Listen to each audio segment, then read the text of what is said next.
Palamaner town president ఉన్నారు. వారి నా ఆధ్వర్యంలో ఈరోజు చర్చిలో శివశంకరన్న గారికి అభ్యుదయమైనటువంటి ఆశీర్వాదం పెద్దలందరూ కూడా ఇవ్వడం జరిగింది.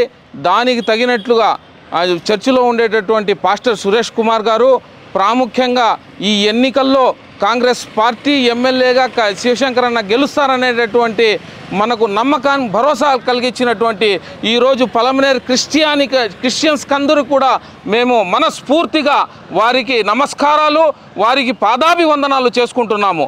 అదేవిధంగా పలమనేరు పట్టణ ప్రజలకు నేను ప్రశ్నిస్తూ ఉన్నాను, ఈ రాబోయే రోజుల్లో 2024లో లౌకికవాదమైనటువంటి పార్టీని, కాంగ్రెస్ పార్టీని గెలిపించుకునేటటువంటి దిశగా మీరందరూ కృషి చేయాలనేసి ఈ సందర్భంగా నేను తెలియజేసుకుంటూ జై బోలో కాంగ్రెస్ పార్టీకే.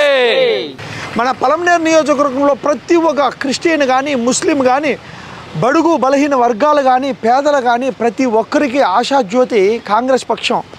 కాంగ్రెస్ పార్టీ తెలంగాణలో ఫస్ట్ ప్లేస్కి వచ్చి అసలు ఎవరు ఊహించలేనటువంటి ఘన మెజార్టీతో కాంగ్రెస్ పక్షాన్ని గెలిపించుకున్నారు.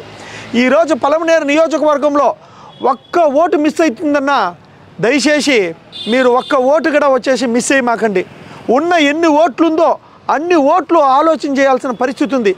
ఓటేసాక ముందర ఆలోచన చేయాలా, మన ఇంటికి కుళాయి ఉందా, మన ఇంటికి నీళ్ళు వస్తున్నాయా, మనకు డ్రైనేజీ కరెక్ట్గా ఉందా, మనకు అన్ని వసతులు కరెక్ట్గా ఉన్నాయా లేదా, అన్నీ మనకు వచ్చేసిందనా, ఈ 10 సంవత్సరాలు ఇంకా మంచి జరిగిందా అని చెప్పి ఆలోచన చేసి ఓటేయాల్సిన పరిస్థితికి ఉండాలి.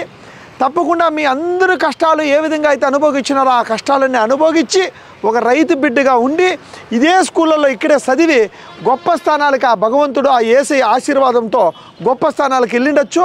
ఈరోజు మళ్ళీ మీకందరికీ సేవ చేసుకునే భాగ్యాన్ని కల్పించమని చెప్పి మనస్ఫూర్తిగా కోరుకుంటా ఉన్నాను. సంకల్పాలే నిండి ఉన్నోడు, అండలేకున్నా కొండలైనా ఢీ కొట్టేస్తాడు. పంచభూతాలనే ఉంచే శక్తే నీది, కించపరిచే వాళ్ళ